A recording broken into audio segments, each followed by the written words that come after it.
Hey everybody, I'm David Blanton, and today we're going to talk about how to apply for tags on that dream hunt out west. One of the hardest questions that I get asked when I'm at a show, a consumer event, maybe a grand opening, or even if I'm sitting in a restaurant somewhere, someone comes up to me and they say, "Hey David, love watching Realtree Outdoors. You know, I've been saving my money for 2 or 3 years now. I am ready to go on an elk hunt out west. Where can I go on a really good elk hunt?" You know, that's a really hard question to ask now because, let's be honest, the prices of hunts out west are really continuing to skyrocket. I don't know the reason for this, but they are. And you put that with the desire for people to finally go out west. You know, maybe it's folks back in the eastern part of the United States that maybe they've lost a hunting lease, or maybe they've hunted whitetails for 15, 20 years. Well, now they're finally ready to go on an elk hunt or a moose hunt or a sheep hunt or something like that out west. They want to do something different. The demand is at an all-time high.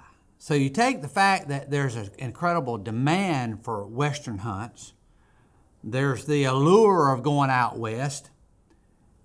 It drives the price up. Well, how do people go out west on a quality elk hunt? Well, first of all, I asked the folks, I said, well, let me ask you this. How much money do you want to spend on an elk hunt? And unfortunately, 90% of the people, they have no idea the cost of let's say a high-end elk hunt. And I mean where you can shoot a bull that's 330 to 350 inches. They have no idea what the cost of those hunts are now. But that's okay, not to fret, not to worry. There are ways to start building up towards going on an elk hunt that may not break the bank. And the way to do that is to start now applying in all these states out west. For years, one of the things I've done at Realtree is I've sort of been in charge of putting in for Bill Jordan, Tyler Jordan, Michael Waddell, and myself and others in building up points. Now, there are a lot of services out there that do this for hunters. We've always used Worldwide Trophy Adventures, or WTA. And they've done a great job for us, and there are a lot of services like this. Obviously, you can do it yourself, but if you're really going to get serious about this game of going out west, and that's what I'm talking to you about today, it's getting serious about it, getting on a plan, getting on a program, and sticking to it, you got to have patience. You got to understand that you're not going to probably draw some of these tags in the next few years or 5 or 7 years. You're probably not. But now's the time to start building points. And what I mean by that is, let's say you get a service or you do it yourself. My recommendation is you hire a service because they know all the ins and outs, they know the deadlines, they know the draw periods, they know the best units in the state to apply for. They have all this information, and you pay them a fee, a nominal fee, to do this for you. But now's the time to start. Let's say you go and you put in for Arizona elk, let's just say. Every year that you put in and you don't draw, it's like a lottery system. You come out of the draw having not drawn with a preference point. Right now in Arizona, I think I have 18 or 19 preference points, which essentially means that for the past 18 or 19 years, I have put in for Arizona elk, and I have not drawn, but I'm building up points. And every time you build up points, your odds the following year are a little bit better. They just continue to increase. This is very important to know and play that game. But it's also, don't be discouraged by that, because you may be sitting out there going, wow, I don't have 15, 20 years to draw an elk tag.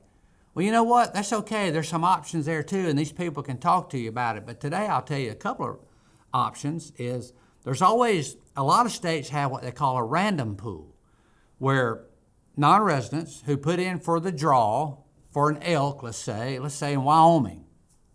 We had a fellow last year that hunts with us that put in for Wyoming for the first time ever.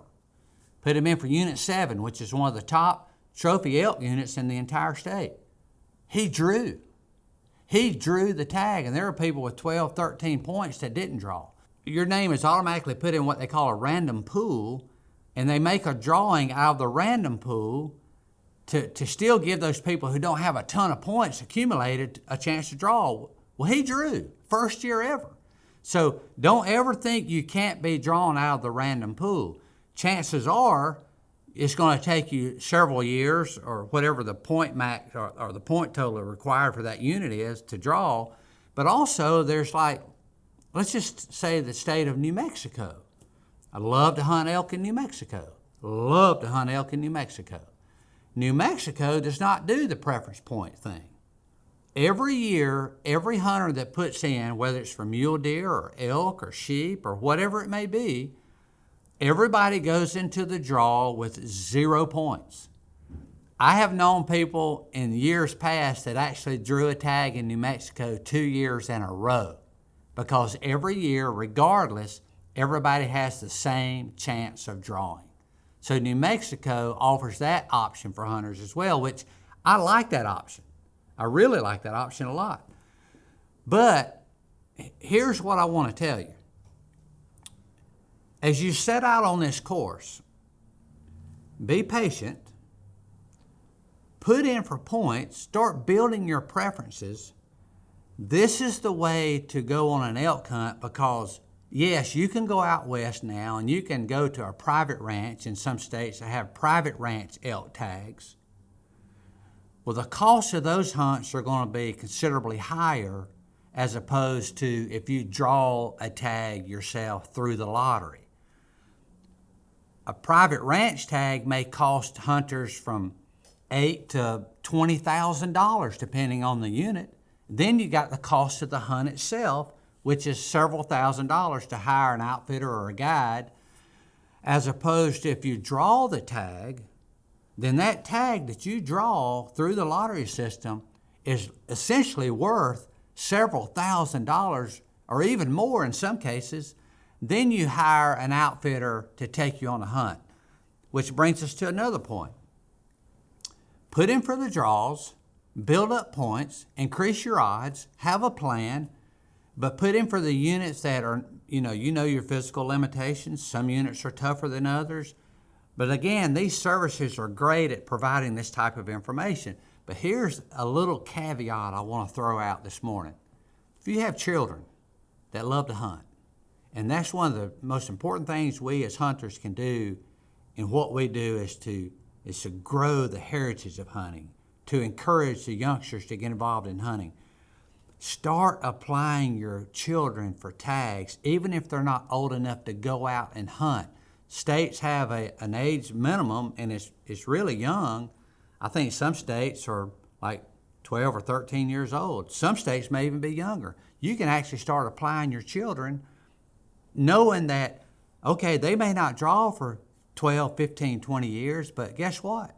When they're 30 years old or 35 years old, they're going to have enough points accumulated in several states, whether it's Arizona or Wyoming or Utah or Montana, to go on an elk hunt when they're still relatively young.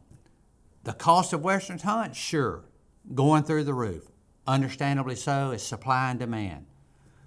But the states now that offer these incredible elk hunts, moose hunts, mule deer hunts, most states out there are managing their herds, regardless of what animal species it is, they're managing their herds for quality. So there's a lot of demand and few tags. A state like Colorado, however, they have units that they manage for quantity to give hunters an opportunity to go out and not break the bank and go on an elk hunt. So I ask people, how much money do you have to spend? They say, well, I've got $5,000 to spend on an elk hunt. Then my answer to them is, well, if you want to go in the next year or two, my suggestion would be to go to a state like Colorado. Find a unit where licenses or elk tags can be bought over the counter. Sure, you're not going to go out there and probably shoot a 300-inch bull or a 330-inch bull, but you can go on an elk hunt experience the atmosphere of a wall tent camp, being back in the wilderness area. You may shoot a young, a smaller bull or a cow elk. Let's face it, a lot of people now are going elk hunting for the meat because elk meat is fantastic. So there's a lot of things.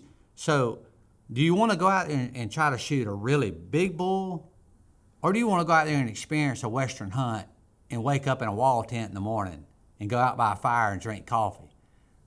There's a lot of ways to enjoy the outdoors. But my suggestion is, don't be discouraged when you hear that the cost of elk hunts out west are going through the roof. There are ways to get around that, but it takes some preparation on your part to start building points and seek out the most affordable ways to go out on a quality elk hunt. I hope this has helped you today, and I hope you get a chance to go out west.